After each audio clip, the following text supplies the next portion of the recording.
बच्चों, आज के इस वीडियो में हम पढ़ेंगे प्रश्नावली 2.6 के प्रश्न। सबसे पहले प्रथम प्रश्न देखिए, हमें दशमलव संख्या और पूर्ण संख्या का गुणनफल बताना है। जैसा कि हमने पूर्व के वीडियो में पढ़ा है, एक बार हम इनको पूर्ण संख्याओं के रूप में गुणा करते हैं और फिर दशमलव का चिन्ह कहाँ लगाना है उसका फैसला करते हैं। सबसे पहले आप इन्हें 2 और 6 यानी इनका गुणनफल 12।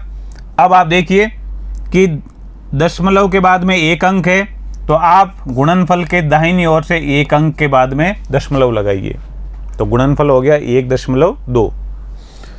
अगली संख्या 8 और 4.6, तो आप एक बार तो इनको पूर्ण संख्याओं के रूप में गुणा करें। 8 को 6 से गुणा करने पर 48 हासिल के 4, 8 को 4 से गुणा करने पर 32 और 4 36, 368। दशमलव कहाँ लगेगा ये तय होगा कि दशमलव के बाद में कितने अंक है, 1। तो आप क्या करें, गुणनफल में दाहिनी ओर से, यानी ये साइड है वो दाहिनी है, ये है बाईं साइड, तो दाहिनी ओर से एक स्थान छोड़ के दशमलव लगाइए। ये हो गया 36.8। अगला प्रश्न 2.71 को 5 से गुणा करना है। तो सबसे पहले अपन दशमलव पे ध्यान दिए बगैर इन्हें गुणा करेंगे। 5 से गुणा करने पर 5 एकम 5, 7 5 35 हासिल के 3, 5 दूनी 10 और 3 13। अब इसमें इस गुणनफल में दशमलव कहाँ लगेगा उसका निर्धारण होगा कि दशमलव के बाद में कितने अंक है, 2 अंक है। तो आप गुणनफल के दाहिनी ओर से 1 और 2 स्थान छोड़ के दशमलव लगाएंगे, तो मान क्या आ गया 13.55।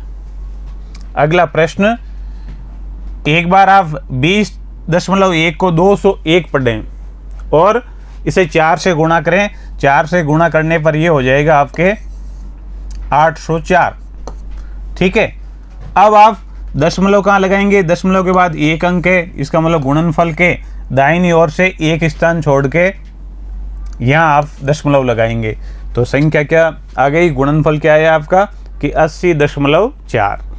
अगला प्रश्न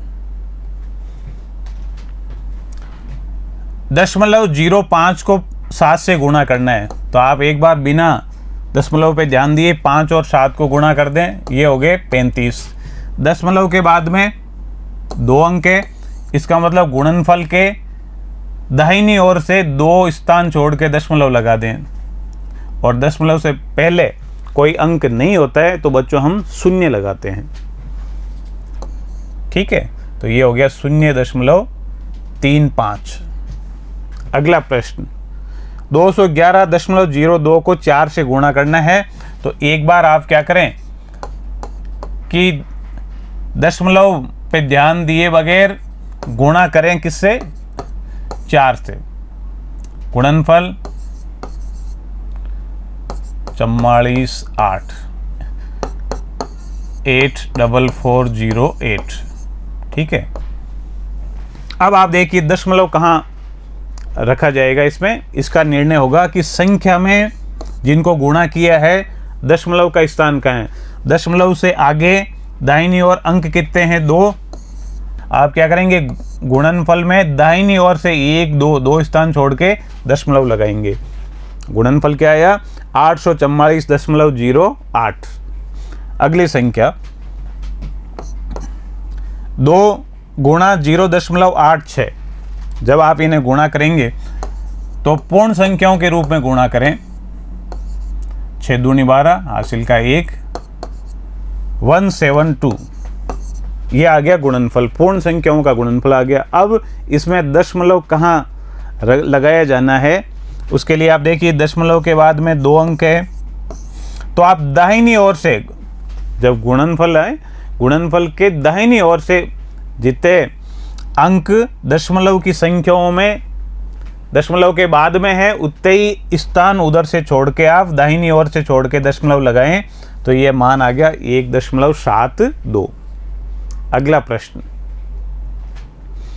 एक आयत का क्षेत्रफल ज्ञात कीजिए जिसकी लंबाई 5.7 सेंटीमीटर और चौड़ाई 3 सेंटीमीटर है।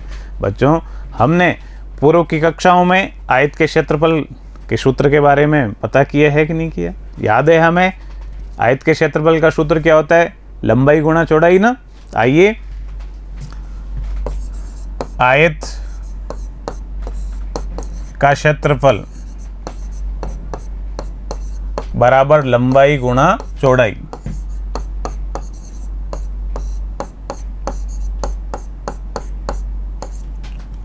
लंबाई है 5.7, चौड़ाई है 3। तो आप क्या करेंगे? दशमलव संख्या और पूर्ण संख्या का गुणनफल है, तो एक बार बिना दशमलव पे ध्यान दिए, यानी 57 को 3 से गुणा करें। 7 या 21, हासिल के 2, 5 या 15, 2 17, 171। अब दशमलव के बाद में कितना अंक है? 1 अंक है। इसका मतलब गुणनफल में दाहिनी ओर से एक स्थान छोड़ के यहाँ आप दशमलव लगाएंगे, तो गुणनफल क्या आया? 17.1। तो आयत का क्षेत्रफल हो गया 17.1 वर्ग सेंटीमीटर। बच्चों, आज के वीडियो में इतना ही। प्रश्नावली के आगे के प्रश्न अगले वीडियो में। तब तक आप प्रयास करते रहिए। धन्यवाद।